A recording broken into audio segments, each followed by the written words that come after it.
Ասում Ալեն Սիմոնյանը Վիվարոյի հետ կապ չունի, դուք զրպարտել եք։ Ճիշտ ասած դեռ հայցը որպես այդպեսին տեսել եմ որ դատալեքսում կա, բայց որ բանը Չեք հասել է, ստացել, տեղեկանքը չեմ ստացել որ տեսնեմ ինչ մասով է բեղադրանքը, բայց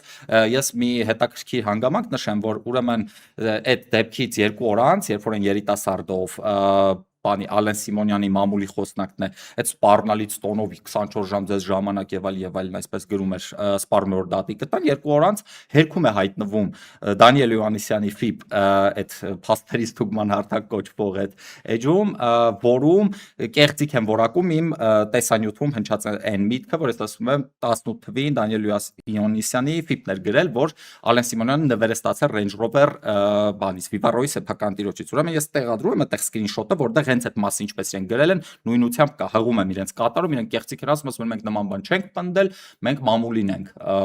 անդրադարձել, ասել ենք, որ մամուլում նման շրջանառություն կա նման տեղեկությունների, բայց իրենք փաստացի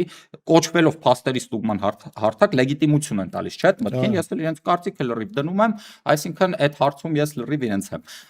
ցիտում, այնպես որ ու չեմ էլ կարծում, որ դեկտեմբերի 31-ից հետո իրենք երբ աշխատանք են եկել, ամենաառաջին պոստը հենց դրա մասն է, իրենք ասում են 150,000 դիտում ունեցող վիդեոն չեն տեսել, հենց նոր նկատեցին, պատկերացնում եք, այսինքն իսկ հետո ասում են, որ սկրինշոթը կա տեղադրված, ասում են լավ չի երևում,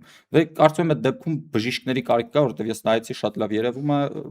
մի խոսքով, այսինքն այս զուտ եւ միայն քաղաքական ճշմարտ մոտիվացիա ունի Ալեն Սիմոնյանի կողմից, այնպես որ հա ինչպես ասել եմ կհանդիպենք դատարանում, արդեն հանրությունն էլ տեղյակ կլինի, կտեսնենք էլի ինչով է ավարտվում։